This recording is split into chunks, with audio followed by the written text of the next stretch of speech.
Hello my dear students, मैं ब्रजेश शर्मा आप सभी का स्वागत करता हूं आपके अपने चैनल ब्रजेश शर्मा एमएसएल में। दोस्तों, हम लोग इंग्लिश स्पीकिंग का कोर्स कर रहे हैं। डे 1, डे 2, डे 3 की यात्रा करते हुए हम आज 15वें दिन पर आ गए हैं। अगर आप मेरे चैनल पर नए हैं तो सबसे पहले चैनल को सब्सक्राइब कर दीजिए, बेल आइकन्स को भी हिट कर दीजिए और चैनल को ज़्यादा से ज़्यादा शेयर कर दीजिए। आइए शुरू करते हैं डे 15 पर फ्यूचर कॉन्टिन्यूअस टेंस। दोस्तों, हर वो सेंटेंस कॉन्टिन्यूअस माना जाता है जिसमें किसी काम के चलने की यानी गतिमान होने की बात की गई हो। जैसे फ्यूचर में अगर ये टेंस आएगा तो सेंटेंसेस का एंड नॉर्मली रहा होगा, रहे होंगे, रही होगी आदि पर होता है। फॉर एग्जाम्पल, वह खाना खा रहा होगा, वो उस समय नाच रहा होगा, वो जा रही होगी, वो डांस कर रहा होगा। इस तरीके के जो सेंटेंसेस होते हैं वे सभी सेंटेंसेस फ्यूचर कॉन्टिन्यूअस टेंस की कैटेगरी में आते हैं। दोस्तों, इसमें इंग्लिश के लिए एक ही रूल है और बड़ा ही आसान है। Will be plus first form of the verb plus ING. आइए एक बार मेरे साथ प्रैक्टिस कर लेते हैं। आई यानी मैं, यू यानी तुम या तुम सारे, दे वे या वो सारे लोग, वी हम, ही यानी लड़का, सी यानी लड़की, इट यानी नेचर से रिलेटेड सेंटेंस। तो आइए करते हैं प्रैक्टिस। आई विल बी, आई के साथ विल बी आता है, यू के साथ विल बी, दे के साथ विल बी, वी के साथ विल बी, ही के साथ विल बी, सी के साथ विल बी, इट के साथ विल बी।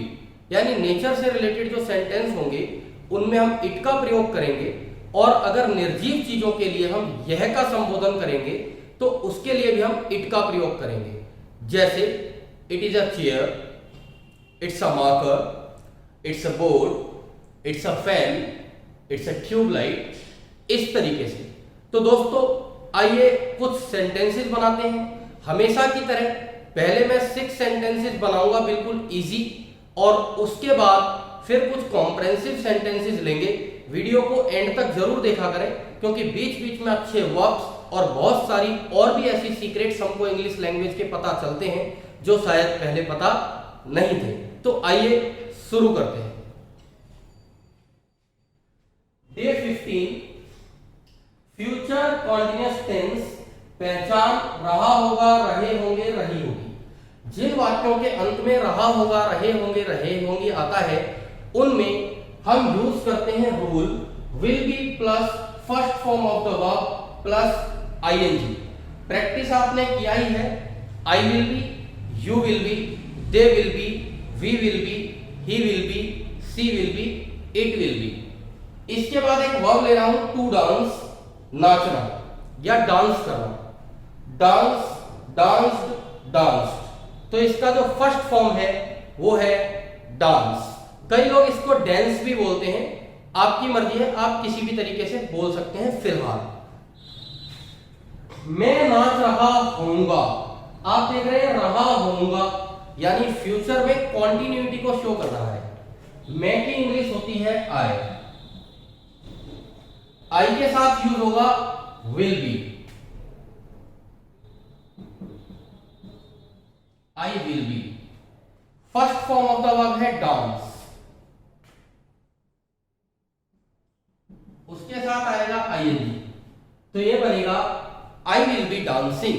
मैं नाच रहा होऊंगा, आई विल बी डांसिंग, तुम नाच रहे होंगे, यू विल बी डांसिंग, वे नाच रहे होंगे, दे विल बी डांसिंग, हम नाच रहे होंगे, वी विल बी डांसिंग, वह नाच रहा होगा, ही विल बी डांसिंग, वह नाच रही होगी, सी will B dancing.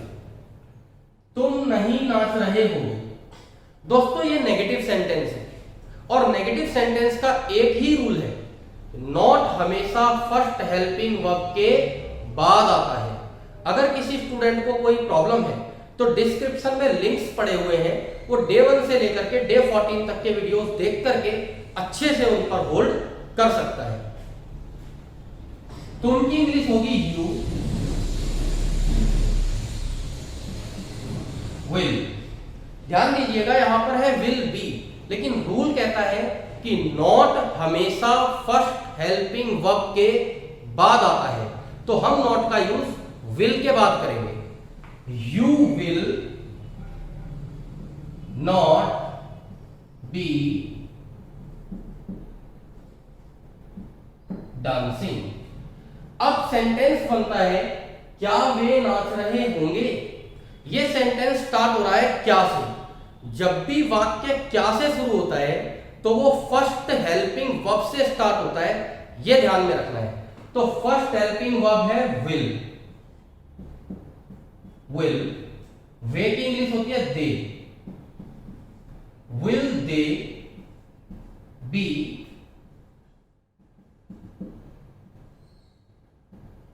Dancing. Question mark लगाना ना भूलें।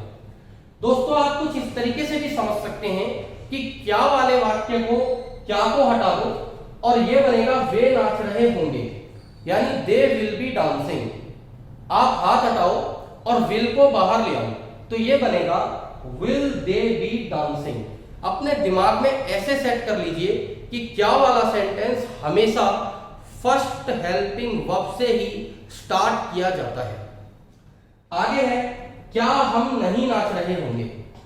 अगर मैं क्या को ध्यान में ना रखूं तो हम नहीं नाच रहे होंगे की इंग्लिश बनेगी we will not be dancing. और रूल कहता है कि फर्स्ट हेल्पिंग वर्ब को उठा करके बाहर ले आओ या सेंटेंस को फर्स्ट हेल्पिंग वर्ब से ही स्टार्ट करना चाहिए। तो ये बनेगा will we not be dancing. तो क्या हम नहीं नाच रहे होंगे, will we not be dancing. क्या तुम नहीं नाच रहे होगे, will you not be dancing. इस तरीके से हम सेंटेंसेस को बना सकते हैं। वह कहां नाच रहा होगा। अब ध्यान रखना दोस्तों, हमारे पास WH फैमिली वर्ड्स हैं why, when, where, what, who, whose, which, whom, how।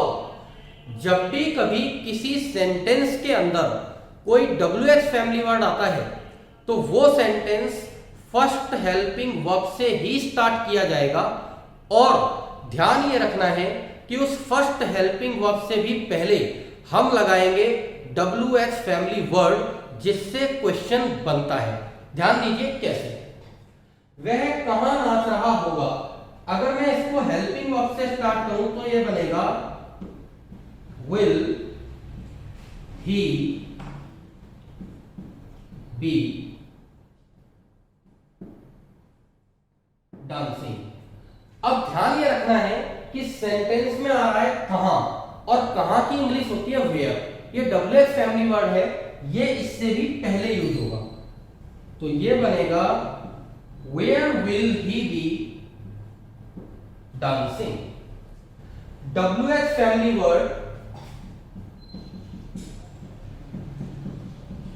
और हेल्पिंग वर्ब, क्वेश्चन वाले सेंटेंसेस में ये दोनों साथ साथ आते हैं तो ये माना जाता है कि ये सेंटेंस करेक्ट है। वह क्यों नहीं नाच रहा होगा, यहां आ रहा है क्यों, तो इसको भी हम हेल्पिंग वर्ब से स्टार्ट करेंगे। कैसे करेंगे देखिए। वह क्यों नहीं नाच रही होगी, विल लड़की के लिए सी यूज करेंगे, will she not be dancing. और इस विल से भी पहले लगाएंगे क्यों, और क्यों की इंग्लिश होती है वाई। तो सेंटेंस बनेगा why will she not be dancing. तो आपने देखा कि वही सारे रूल हैं। नॉट हमेशा फर्स्ट हेल्पिंग वर्ब के बाद आता है, क्या वाले वाक्यों में फर्स्ट हेल्पिंग वर्ब उठा करके बाहर लिया जाता है, और अगर कोई WH फैमिली वर्ड है तो वो उस फर्स्ट हेल्पिंग वर्ब से भी पहले लगाया जाता है। तो दोस्तों आइए कुछ कॉम्प्रेहेंसिव सेंटेंसेस लेकर के इस टेंस की अच्छे से प्रैक्टिस करते हैं।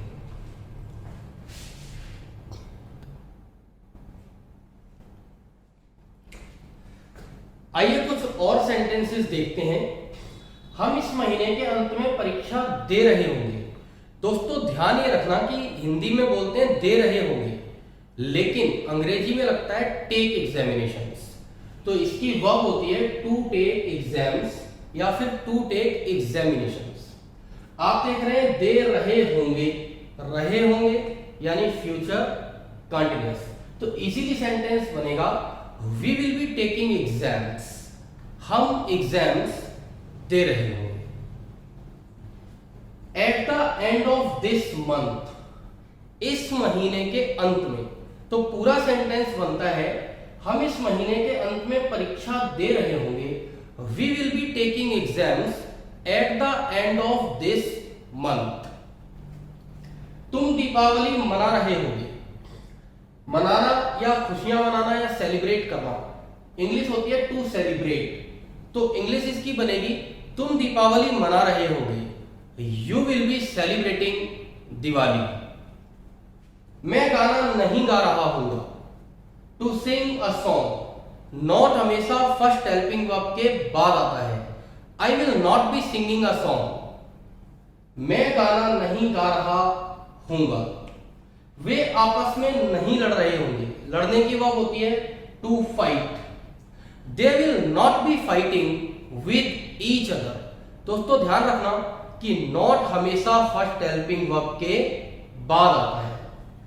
अब वाक्य आ गए क्या वाले। जो सेंटेंस क्या से स्टार्ट होता है वो फर्स्ट हेल्पिंग वर्ब से ही स्टार्ट होता है। फॉर एग्जाम्पल, क्या वह अपना टाइम वेस्ट कर रहा होगा?